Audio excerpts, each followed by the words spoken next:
Director of National Intelligence, Tulsi Gabbard, released a new set of Russiagate documents. The documents are a 2020 House Intel Committee report, which was previously classified. Notably, Republicans controlled the House during this period. And one of the things the report found was, quote, the judgment that Putin developed a clear preference for candidate Trump and aspired to help his chances of victory did not adhere to the tenets of the ICD, analytic standards. Moreover, the report says that the CIA relied on, quote, one scant, unclear, unverifiable fragment of a sentence from one of the substandard reports when it came to the conclusion that Putin took actions to help Trump in the 2016 election. Senator Mark Warner pushed back on Gabbard and criticized her for even releasing the classified House report. The lawmaker defended the Senate Intel Committee's 2020 report on the same subject, saying in a statement, quote, let's be clear, the bipartisan unanimous finding of the Senate Intelligence Committee after years of painstaking investigation, more than 200 witnesses and interviews and millions of documents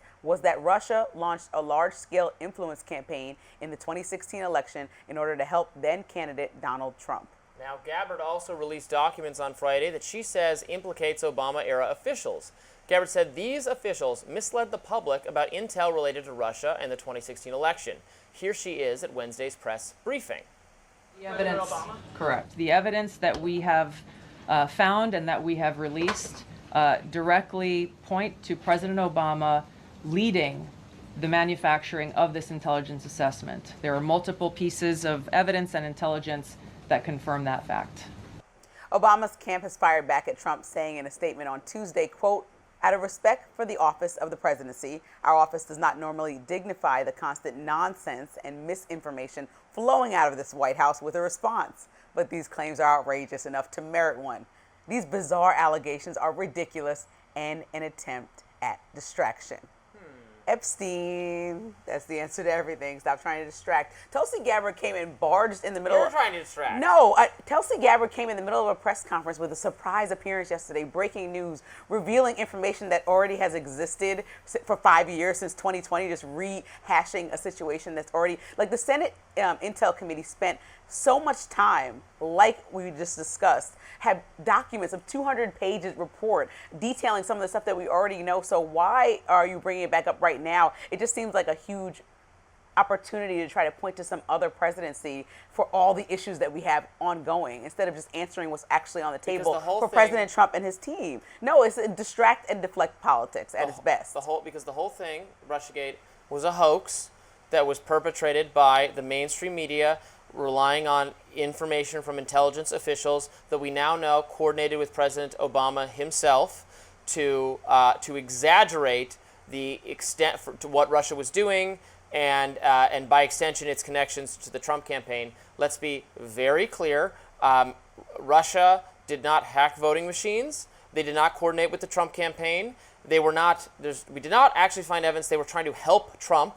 Yes, they did purchase Facebook ads and do some Facebook bots and groups in order to promote negative viewpoints of Hillary Clinton, which you shouldn't want inside of your politics. But I also have negative views of Hillary Clinton, as did more than half the country, which is why she lost the election. But the point is that the new documents don't show any criminality. They're not going to do anything for President Obama. They're not going to put him behind bars. It doesn't show anything egregious. It shows that they uncovered maybe less than what they maybe have accused President Trump of, so maybe it wasn't to the magnitude. They show that he weaponized the Justice Department to hurt Trump. But in some ways, we were looking at Russia and saying, you're right, yes, he's not going to jail for it. Right, we don't want that type of interference into our politics, our government, into our social media conversations. At the same time, we were trying to see what is appropriate on social media, right? About how much, like you said yesterday, what do you call it?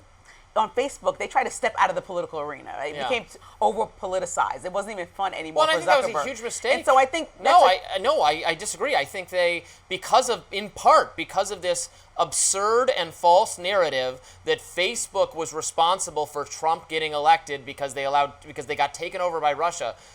That was part of this whole contention within the mainstream media, that in addition, that Vladimir Putin and Mark Zuckerberg were responsible for the end of American democracy because Facebook was hacked by Russia. That was their contention. And in response to that, Zuckerberg was like, okay, don't hurt me anymore. No more news on the platform. Stop. And ironically, that's killed the mainstream media because they're all reliant on. They were reliant on Facebook. Everyone was reliant on Facebook for traffic.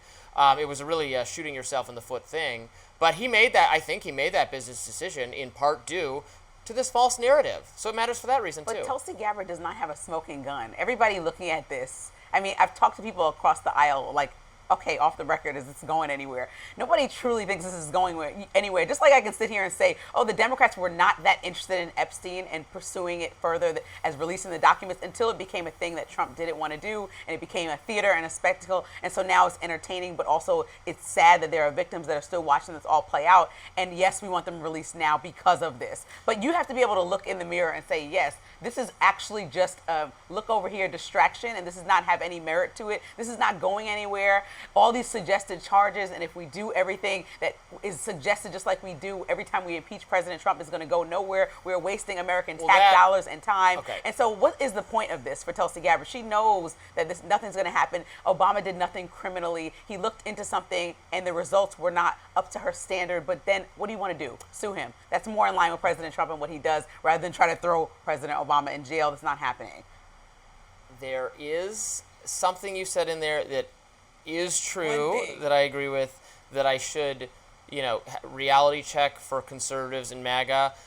Obama is not being prosecuted, he's not being handcuffed, and he's not going to go to jail. And the reason for that is the Supreme Court decision in Trump's favor saying things he had done fall within his executive purview.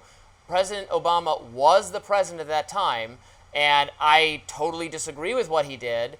And I think if you were under a standard where presidents could be held more aggressively criminally liable, then he could be prosecuted. For treason? Hold on, let me finish. But because the Supreme Court has said, for Trump, the executive gets pretty wide discretion to do things as long as he thinks it's in the national interest. You could make a case. I don't think this was in the national interest. I think it was designed to hurt Trump. But you could certainly make an argument that Obama thought he was acting in the national interest, and thus he's covered under the same Supreme Court justification that protects Trump. So MAGA can be mad about that, but it's just applying the same Supreme Court standard to him that got applied to Trump. So it ain't going anywhere. Sorry. Yeah, just like Epstein's not going anywhere. But there was a bipartisan committee that came up with this conclusion that, like you said, we do not want Russia anywhere around our politics, spending massive amounts of money to support President Trump and to make Hillary look bad. Have Democrats and liberal pundits gotten new instructions, being beamed from headquarters that Epstein? Bring up Epstein. No, yeah, because Epstein.